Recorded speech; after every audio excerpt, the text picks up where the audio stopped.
month, and I have been the supervisor, the RN supervisor for almost 4 years now. I started out here working as direct care staff right out of high school, and really loved working with the individuals and learning about mental health, and I kind of just took up with that, and that kind of got me started in the direction of nursing. Today I'm going to talk to you about just some simple overview of medication administration. You learn, the ins and outs of that in your level 1 med class, and during your 2-year research. But today we're just doing a simple overview of the steps of medication administration. First step is you just always need to concentrate. You're only going to do one person at a time, one thing at a time. This is not the time to try to multitask. Next step, of course, you always need to wash your hands before you're dealing with medications or anything like that. Number 3 is you want to sit down and get your MAR opened up. So get into SetWorks, log in, pull up your individual you're going to be passing meds for, and then get your medications out. Just for this example right now, I'm going to say we're doing 8 a.m. medications. So I have my MAR pulled up on SetWorks. I'm going to pull out my 8 a.m. medications.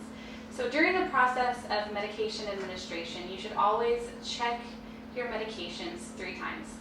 So your first check is you have your MAR up, you've got your meds out, you're checking the bubble pack label to the description on the MAR. So as you're looking at our MAR, it is in alphabetical order. It is not in timed order. So you need to go down from the top, comparing each med as you go. After you check the medication, you are checking 6 different things on the label. You're checking for the right individual, the right medication, the right dosage, the right dose form, the right time, and the right route. Each time you do a check, you're checking for all 6 of those things. Now you're ready for check number 2. On your second check, you will be actually popping out the medication into a med cup. So make sure you have your med cup ready. Have your MAR up, start again with your medications, checking the 6 rights on the bubble pack label to your MAR. As you check it, you're going to pop the med. Once you pop the med, you need to date and sign the back of that bubble pack. This is important because it's an extra check for us. Say you forget to sign the MAR or a glitch happens and it doesn't save, we can then verify by the back of that bubble pack that the medications were given. After you check all 6 of those rights, you have all of your medications popped out. You are ready for your 3rd check. During your 3rd check, this would be a good time if you use the batch administer option on the MAR and SetWorks. This is a good time to pull that up. As you're looking at your meds on your batch administer MAR, you can check which meds you're giving. So you're going to look, compare the label to that, and then check off each 8 a.m. medication as you go. You're not saving yet because we don't ever document until after the medications are given. After you have all the meds rechecked, you're going to put them up in the filing cabinet, lock that away, and now you're ready to administer your medications. You want to make sure that you have the right individual of medications that you popped, administer the medications. After you've confirmed that they did take their medications, now you can sign off.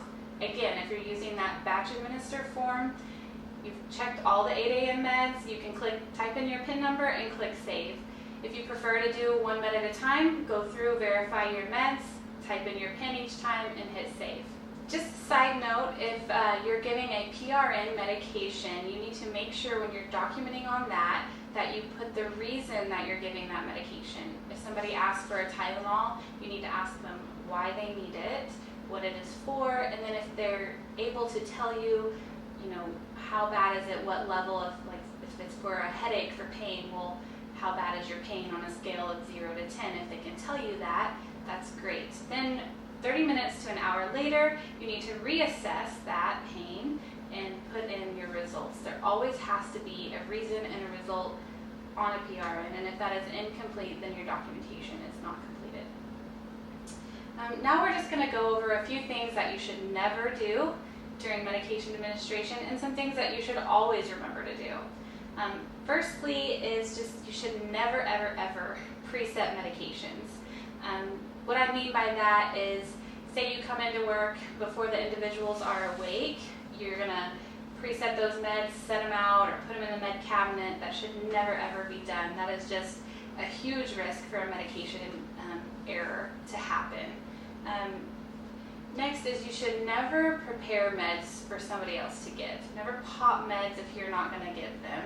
And you should never administer meds that were popped by somebody else. You don't know for sure what was popped or what was, what's in that cup. You always want to give the meds that you pop yourself.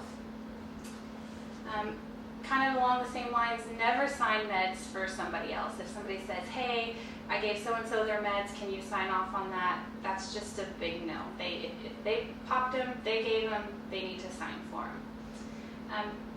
And then some things that you should always do. You should always prepare medications for one person at a time. If you work in a home that has multiple consumers living there, make sure you're doing one complete med pass. That's checking, popping, giving, signing off on that one individual before you move on to the next one. Always compare your MAR to the label on the bubble pack 3 times. And then most importantly, just make sure that you're completing those 7 rights of medication administration. That's the right person, the right medication, the right dose form, the right time, the right route, and then to complete it, the right documentation. Thank you, and I hope these simple steps can help you.